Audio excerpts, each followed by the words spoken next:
Hello friends, welcome to my YouTube channel DP Educare. दोस्तों, आज हम लोग विश्व जनसंख्या का नगरीकरण पढ़ेंगे, यानी कि वैश्विक जनसंख्या में कहां पर कितना नगरीकरण है, यानी कि जो विश्व नगरीकरण है, यानी कि वर्ल्ड अर्बनाइजेशन आज हम पढ़ने वाले हैं।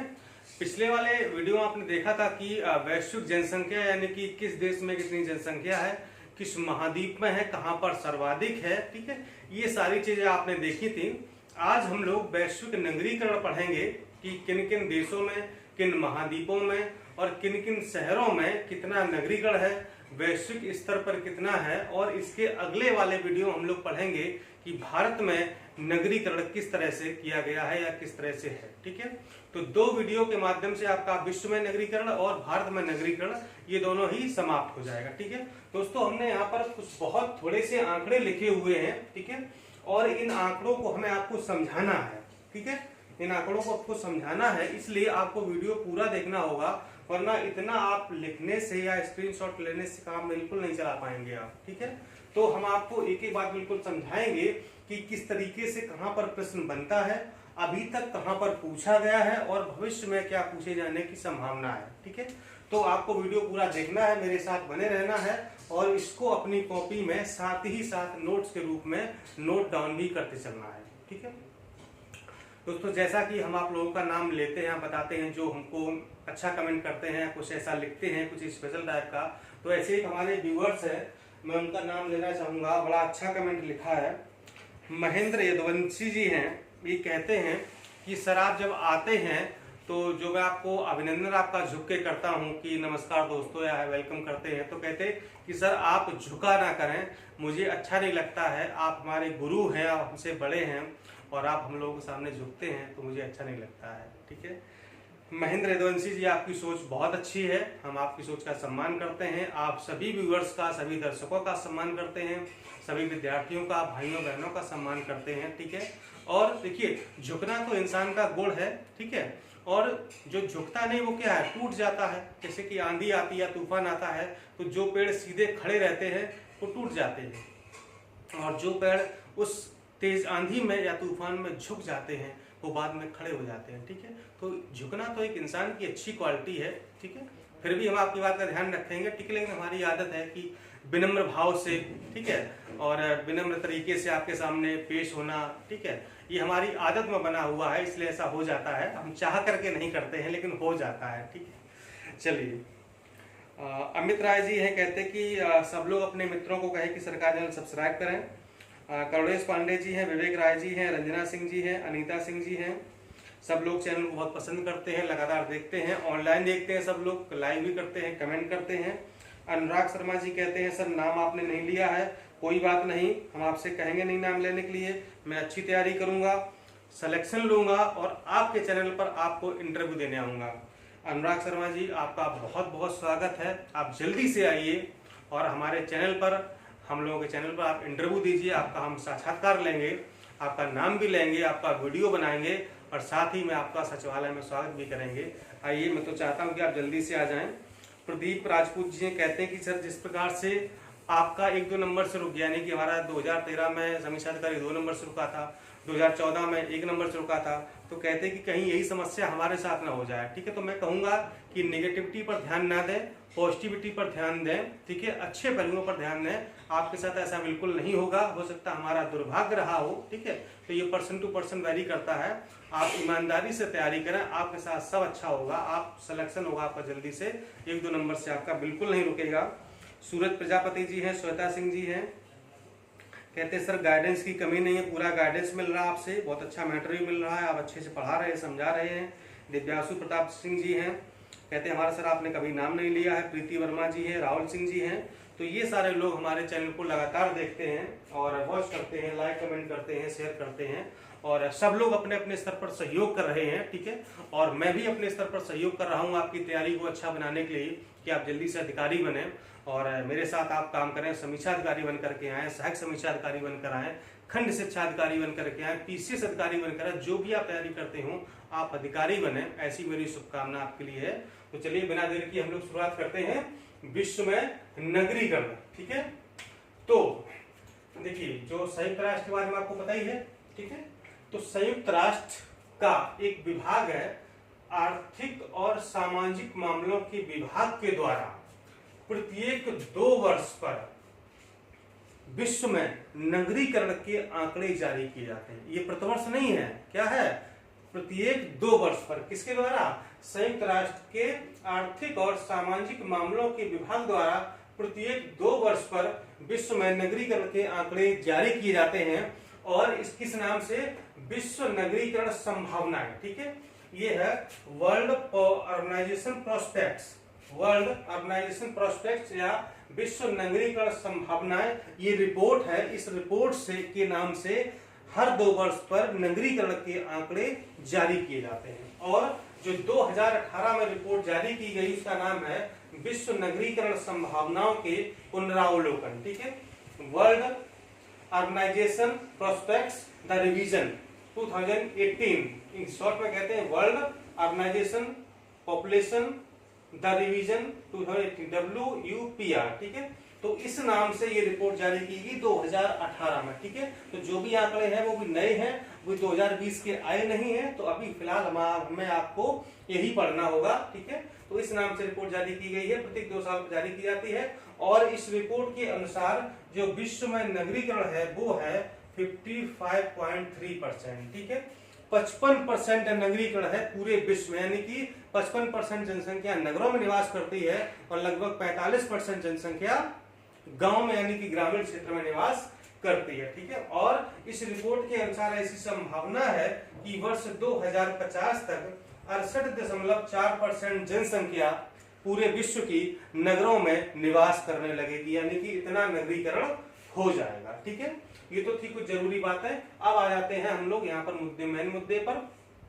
तो सर्वाधिक नगरीकरण, ठीक है, अगर आप महाद्वीपों में देखें कि सर्वाधिक नगरीकरण किस महाद्वीप में है, तो ऑस्ट्रेलिया में सबसे ज्यादा 86%, उत्तरी अमेरिका 82.2%, लैटिन अमेरिका एवं कैरेबियन में 80.7%, यूरोप में 74.5%, ओशिनिया 68.2%, एशिया में 49.9%, अफ्रीका में 42.5% नगरीकरण है। ठीक है, अब देखिए आपको याद क्या करना है। ठीक है, देखिए ऑस्ट्रेलिया तो कभी पूछा नहीं जाता है। ठीक है, तो आपको पहला मान के चलना कि उत्तरी अमेरिका ही पहला है जहां पर 82.2% है।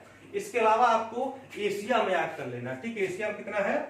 49.9%। ठीक है, तो ये तो जनसंख्या के लिहाज से है। ठीक, अगर हम नगरीय क्षेत्र के लिहाज से देखें, यानी कि जो ये जनसंख्या यहाँ की देशों की है, तो इतनी जनसंख्या नगरों में निवास करती है। ठीक है, अगर हम नगरीय क्षेत्र देखें, अगर क्षेत्रफल के हिसाब से देखें कि कितना क्षेत्र नगरीय है, तो ऑस्ट्रेलिया को आप हटा दीजिए। ठीक है, और यहां से फिर आपका क्रम शुरू हो जाएगा कि सर्वाधिक नगरीय क्षेत्र कहां पर है? उत्तरी अमेरिका, लैटिन अमेरिका एवं कैरेबियन में, यूरोप, ओशिनिया, एशिया और अफ्रीका। ठीक है, तो ये ऑस्ट्रेलिया हटा दें तो नगरीय क्षेत्र के हिसाब से ये क्रम बन जाता है। ठीक है, उत्तरी अमेरिका और एशिया पर आपको विशेष फोकस करना है कि यहां से प्रश्न अक्सर पूछा जाता है। ठीक है, फिर आप देखें कि सर्वाधिक नगरीकृत देश, ठीक है, अगर विश्व में देखा जाए कि सर्वाधिक नगरीकृत देश कौन सा है, तो सिंगापुर सर्वाधिक नगरीकृत है। यहां पर लगभग 100% नगरीकरण है। ठीक है, सिंगापुर के अलावा यहाँ पर इसी यानी पहली रैंक पर भी और कई सारे देश हैं, 7-8 देश हैं, छोटे छोटे देश हैं, तो उनका मैंने नाम नहीं लिखा है। सिंगापुर एक एशिया का बड़ा देश है, इसलिए यहाँ पर मैंने नाम लिखा है।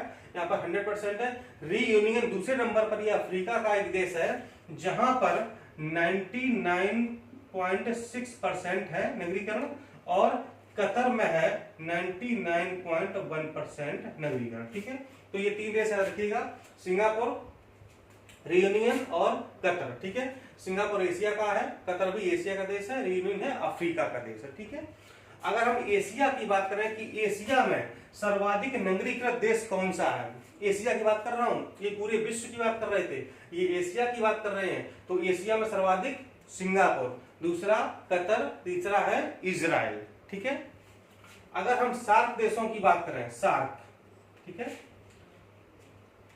तो सार्क देशों में क्या आपको सार्क पता है क्या है? सार्क का फुल फॉर्म बताइए, आपको पता हो तो सार्क का आप फुल फॉर्म कमेंट बॉक्स में बताएं कि सार्क क्या है। सार्क देशों में अगर रंगीकरण देखा जाए, ठीक है, एक संगठन है सार्क, ठीक है, उसके बारे में कभी चर्चा करेंगे हम लोग डिटेल। सार्क और ब्रिक्स के बारे में हम लोग चर्चा कर लेंगे किसी दिन, ठीक है। तो सार्क देशों में अगर नगरीकरण देखा जाए तो सर्वाधिक कहाँ है? पाकिस्तान में, इसके बाद बांग्लादेश, तीसरा है श्रीलंका, और यहाँ पर भारत का स्थान है 7वां। ये आपको जरूर याद रखना है, ठीक है। तो अगर ये प्रश्न यहाँ से बहुत इंपॉर्टेंट, पीसीएस में अक्सर पूछा जाता है, सार्क देशों में और ब्रिक्स देशों में नगरीकरण कहां पर सर्वाधिक है? तो सार्क देशों में सर्वाधिक है पाकिस्तान में, ठीक है, जबकि भारत का स्थान कौन सा है? 7वां है, ठीक है। तो यहां से प्रश्न अक्सर बन जाएगा, तो पहला पाकिस्तान याद रखिएगा, दूसरा बांग्लादेश, तीसरा श्रीलंका, भारत का स्थान है 7वां। यहां से प्रश्न अगर आना होगा तो आ जाएगा, इससे बाहर नहीं जाने वाला है। ब्रिक्स देशों में अगर नगरीकरण देखा जाए तो सबसे ज्यादा कहां पर है? भारत में सबसे ज्यादा नगरीकरण है, दूसरे स्थान पर चीन है, तीसरा है रशिया यानी कि रूस। तो ये भी आपको क्रम याद रखना है, भारत में, चीन में और रूस में, किन में? ब्रिक्स देशों में। सार्क में पहला पाकिस्तान, बांग्लादेश और श्रीलंका, भारत का स्थान 7वां है। अब देखा जाए कि सर्वाधिक जनसंख्या वाले नगर, पूरे विश्व की बात की जाए, पूरे विश्व में सर्वाधिक जनसंख्या वाले नगर यानी कि ऐसे कौन कौन से नगर हैं, ठीक है, जहां पर सर्वाधिक जनसंख्या पाई जाती है। तो पहला नगर है टोक्यो। कहां पर है ये? आपको पता है, जापान का एक नगर है टोक्यो, जहां पर नगरीय जनसंख्या सबसे ज्यादा है। इसके बाद दूसरे स्थान पर दिल्ली है, तीसरा है संघाई चीन में, बीजिंग चीन में, और 5वां है मुंबई। तो ठीक है, तो पहला, दूसरा और 5वां जरूर याद रखिएगा, पहला टोक्यो, दूसरा दिल्ली, 5वां मुंबई, ठीक है। इसके अलावा सर्वाधिक ग्रामीण जनसंख्या कहाँ पाई जाती है? तो वो है भारत, ठीक है। भारत में सबसे ज्यादा ग्रामीण जनसंख्या पाई जाती है। इस रिपोर्ट के अनुसार लगभग 83 करोड़, ठीक है, लगभग 83 करोड़ जनसंख्या भारत की गांवों में निवास करती है। दूसरे स्थान पर चीन है, तीसरा है पाकिस्तान, ठीक है। और देखा जाए सर्वाधिक ग्रामीण जनसंख्या अगर महाद्वीप के हिसाब से, तो देशों के हिसाब से थी, अगर देखा जाए कि सर्वाधिक ग्रामीण जनसंख्या किस महाद्वीप में निवास करती है, तो एशिया में सबसे ज्यादा ग्रामीण जनसंख्या है, इसके बाद अफ्रीका में है, और इसके बाद यूरोप में है, ठीक है। तो ये थे जनसंख्या के प्रमुख आंकड़े। इसके बाद यहाँ पर कुछ आंकड़े लिखे हैं कि किन देशों में कितना नगरीकरण है भारत के अलावा या विश्व के अलावा। तो रूस में है 74.4%, फ्रांस में 80.4%, चीन में 59.2%, जापान 91.6%, अमेरिका 82.3%, कनाडा 81.4%, दक्षिण अफ्रीका 66.4% और ब्रिटेन में है 83.4%, ठीक है। तो ये भी एक बार आप नजर मार लीजिएगा, ठीक है, जो प्रमुख देश है हमारे लिख दिए हैं, कभी कभी पूछ दिया जाता है, ठीक है। तो ये थे विश्व में नगरीकरण के आंकड़े, और यहां से जो भी आपने नोट किया, मैंने बताया है, यहां से जो भी प्रश्न आएगा आ जाएगा। यहीं से अभी तक जितने प्रश्न पूछे गए हैं, इसके बाहर कुछ भी नहीं पूछा गया है। कुछ लोग ये कह रहे सर नगरीकरण की जनसंख्या, नगरीकरण को कोई बुक बता दीजिए। तो मुझे ऐसा लगता है कि मैंने आपको इतना ज्यादा पढ़ा दिया है जनसंख्या नगरीकरण में कि शायद आपको किसी बुक को पढ़ने की आवश्यकता अब नहीं होगी, ठीक है। इसलिए आप बहुत ज्यादा आंकड़ों में ना उलझें, याद नहीं कर पाएंगे, भूल जाएंगे, कंफ्यूज हो जाएंगे, आता हुआ प्रश्न गलत हो जाएगा। इसलिए आपको हम उतने ही देते हैं जितने आप निगल पाए और परीक्षा में जाके उगल पाए, ठीक है। इसलिए जितना मैं पढ़ा रहा हूं उतना पढ़ लीजिए। यकीन मानिए पीसीएस, समीक्षा अधिकारी, खंड शिक्षा अधिकारी और भी अन्य प्रतियोगी परीक्षाओं में इससे बाहर कुछ भी नहीं आने का है। आप बिल्कुल परेशान ना हो, भरोसा बनाए रखें, निश्चित रूप से सब अच्छा होगा। आप परीक्षा पास करेंगे, प्री पास करेंगे, मुख्य परीक्षा देंगे और अंतिम रूप से आप सफल भी होंगे, ऐसा मेरा दिल कहता है। मिलता हूं अगले वीडियो में, नमस्कार।